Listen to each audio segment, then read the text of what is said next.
La entrevista, el análisis, la opinión y la polémica. Cara a cara. Con el periodista Marcos Arana.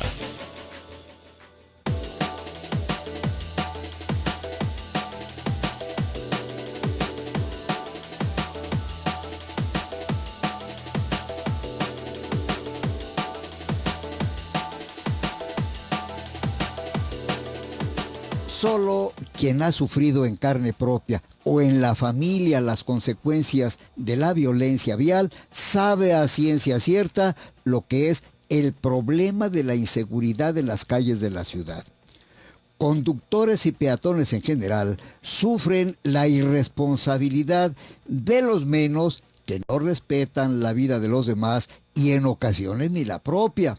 Por eso, hoy el problema de la inseguridad, de la violencia vial, es abordado por dos miembros, dos activos, dos consocios del organismo, de la agrupación, de la asociación que se llama Víctimas de la Violencia Vial. Ellos son Marisela Guadalupe Medina Carrillo y Ángel Banderas.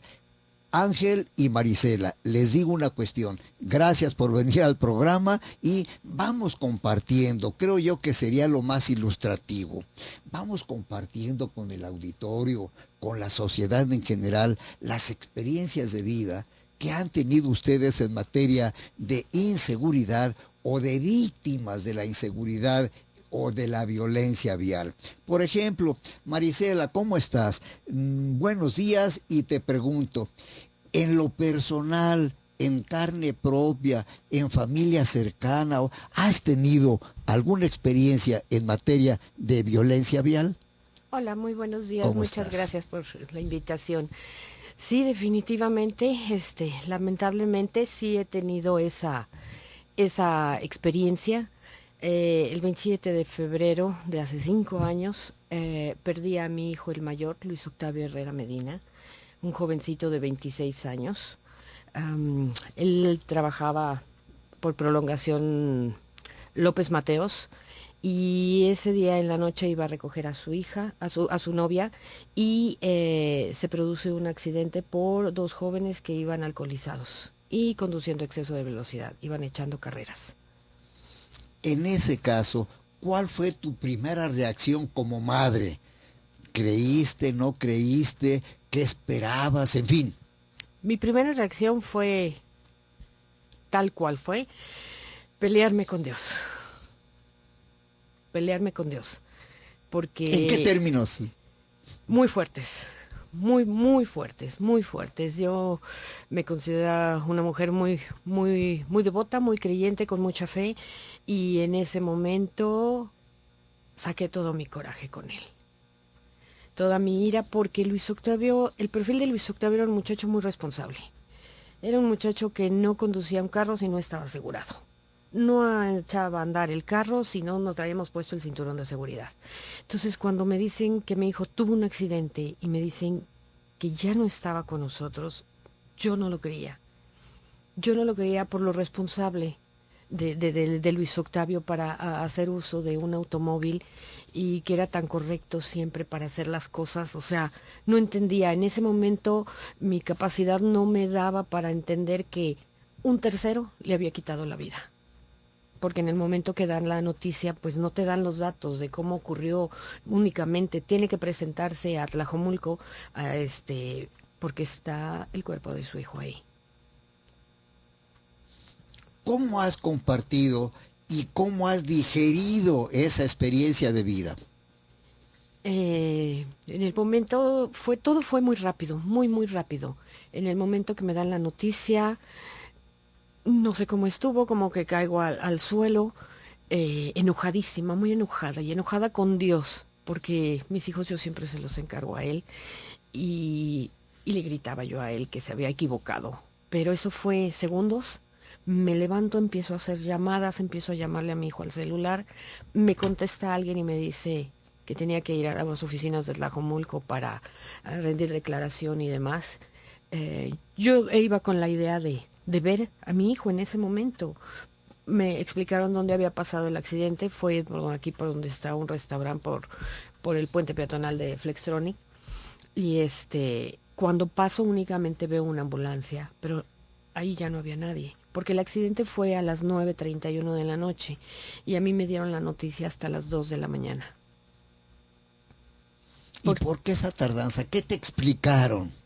Resulta que a mi hijo le robaron su cartera con sus identificaciones, le robaron su celular y los autos, los papeles del auto, o sea, como el carro quedó volteado y a mi hijo le cayó una camioneta Lobo encima, fue un accidente muy aparatoso. Hubo 5 carros implicados y los 4 carriles de cada sentido de la prolongación López Mateos quedaron cerrados. Fue un accidente tremendo, bastantes heridos, 5 carros involucrados. En el lugar falleció mi hijo inmediatamente. A las 2 horas y media fallece el muchacho del que conducía la camioneta Lobo y los demás resultan heridos. Y el que inició el accidente resultaron ilesos, como siempre. Empiezo a hacer toda la tramitología, un montón de conflictos, un montón de errores, desde la persona que me estaba tomando la declaración. Yo lo que quería era que me dejaran ver el cuerpo para ver si era mi hijo, porque tenía todavía la esperanza de que no fuera él. Y sin embargo, me dicen, yo llego a Tlajomulco 2:15, estoy ahí hasta las 5:15 de la mañana. Necesita irse a Belén, a CEMEFO de Belén, porque aquí no está. Y eran momentos angustiantes. Pasaron todavía 12 horas después y yo todavía no podía ver el cuerpo. ¿Qué lección de vida te dejó este infausto acontecimiento? Que necesitamos alzar la voz, que necesitamos hacer cambios de raíz, empezando desde las familias, porque no tenemos conciencia vial, porque no tenemos una responsabilidad de hacer las combinaciones de alcohol y volante y velocidad, que fue en este caso también, y las dependencias gubernamentales. O sea, tenemos un retraso impresionante. Yo que me ha tocado estar en las oficinas de CEMEFO, es un lugar al que nadie quiere ir, pero definitivamente tiene un retraso impresionante. Hay que estar haciendo guardia en la banqueta, sentados en el piso, porque no hay una silla digna para las familiares de las víctimas donde podernos sentar, donde esperar, alguien que nos dé información. El trato es, ok, entiendo, es la morgue, es frío, pero es déspota, es grosero. Nosotros vamos muy alterados. ¿No hay sensibilidad Ninguna entonces? sensibilidad, no hay ninguna atención para nadie. Nos tratan como si estuviéramos hablando. Lo que tienen ellos allá adentro son nuestros familiares, lo que más amamos. Y nos tratan como si estuviéramos hablando. Yo les tengo mucho amor a los canes, a los perros. Pero ellos hablan como si fueran el rastro, como si fueran animales, no como si fueran seres humanos. Y eso duele. De por sí duele el saber la noticia. Va uno todavía con una ligera esperanza de que sabe que se equivocó, ese no es mi hijo. Pero tanto despotismo, tanta frialdad, ellos piensan que nosotros sabemos y que conocemos el cuerpo humano y de repente podemos hacer preguntas muy tontas a lo mejor, pero nos contestan con una total indiferencia. El trato deshumanizado, no hay un baño digno, o sea, son horas y horas y horas de esperar. Marisela, ¿qué consecuencias, qué repercusión tuvo en tu familia como conjunto, como unidad, este acontecimiento?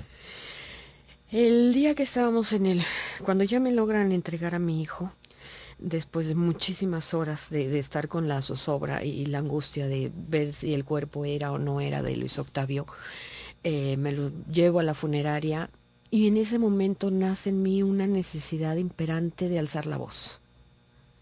Porque dije, ¿cómo es posible que Luis Octavio, con el perfil de muchacho que era, tan correcto, tan propio, yo le decía a él, es que hijo, tienes alma de viejito, por tan correcto, que no es tan común en los jóvenes, no estuvieras aquí. Entonces en ese momento le dije, yo tengo que abrir la boca, yo tengo que alzar la voz. Yo no me puedo quedar callada, estas cosas no pueden seguir ocurriendo. Los muchachos de Jalisco no se pueden estar muriendo por manos de terceros, cuando tienen toda la vida por delante. A mí nadie me enseñó que yo iba a ir al funeral de Luis Octavio. Yo había hablado días antes con él de cuando yo me fuera, no de cuando él se fuera. ¿Y por qué tenía que irse él? Por unos muchachos irresponsables. Entonces, desde ese momento... ¿Qué hiciste y cómo aplicaste? Desde ese momento dije, voy a abrir la boca. Voy a alzar la voz. Yo no tenía ni la menor idea de cómo hacerlo, entonces lo único que se me ocurrió es llamar a una televisora local, decirles que había pasado algo y que yo no me podía quedar callada. Inmediatamente ellos acudieron a mi domicilio y hacen una entrevista ahí en casa. Escasos 4 días de haber perdido a mi hijo. Y así es como empieza este movimiento. Me encuentra la asociación a la hora que yo abro la boca, doy la entrevista, y me busca víctimas de la violencia vial, y en ese momento paso a formar parte de.